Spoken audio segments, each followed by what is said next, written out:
নবদ্বীপ পৌরসভার এক কাউন্সিলরের প্যাড চুরি করে তার সই নকল করে বিভিন্ন সময়ে একাধিক শংসাপত্র দেওয়ার অভিযোগে দুই ব্যক্তিকে গ্রেপ্তার করে আদালতে পাঠালো নবদ্বীপ থানার পুলিশ। জানা গেছে, সম্প্রতি নবদ্বীপ পৌরসভার 20 নম্বর ওয়ার্ডের কাউন্সিলরের প্যাড চুরি করে তার সই নকল করে বিভিন্ন সময়ে একাধিক শংসাপত্র দেওয়ার অভিযোগ ওঠে তাপস চক্রবর্তী ও প্রদীপ মিস্ত্রির নামের দুই ব্যক্তির বিরুদ্ধে। এরপর কাউন্সিলর উষা রায় নবদ্বীপ থানায় অভিযোগ দায়ের করেন।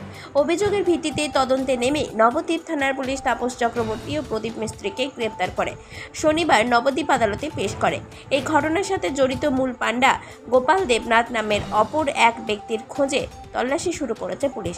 এ প্রসঙ্গে কাউন্সিলর উষা রায় বলেন, তার প্যাড চুরি করে এবং সেই সই নকল করে বার্ধক্য ভাতার জন্য ইনকাম সার্টিফিকেটের আবেদন করার বিষয়ে সম্প্রতি একটি অভিযোগ তিনি পান।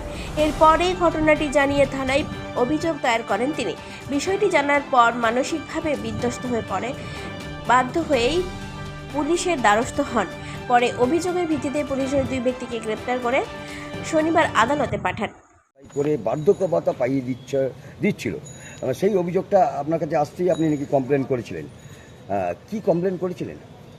আমার প্যাড চুরি করে সে বার্ধক্য ভাতার মানে ফর্ম ফিল আপ করেছে, ইনকাম সার্টিফিকেট সইটাও জাল করেছে, প্যাডটা চুরি করেছে, সইটাও জাল করেছে। আপনি কমপ্লেন করেছিলেন? আমি কমপ্লেন করেছি থানায়। আচ্ছা, দুজন তো কজনকে অ্যারেস্ট করেছে? দুজনকে অ্যারেস্ট করেছি। তাদের মধ্যে কারা এরা?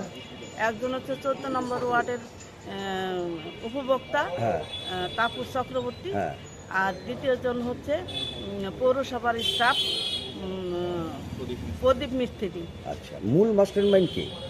মূল মাস্টার মাইন্ড হলো গোপাল দেবনাথ। ওকে এখনো ধরতে পারেনি? ওকে এখনো ধরতে পারেনি। কি আশা করছেন পুলিশ ওকে ধরতে পারবে? আশা তো রাখছি। নবদ্বীপ থেকে নিজস্ব প্রতিনিধির রিপোর্ট, 99 নিউজ বাংলা।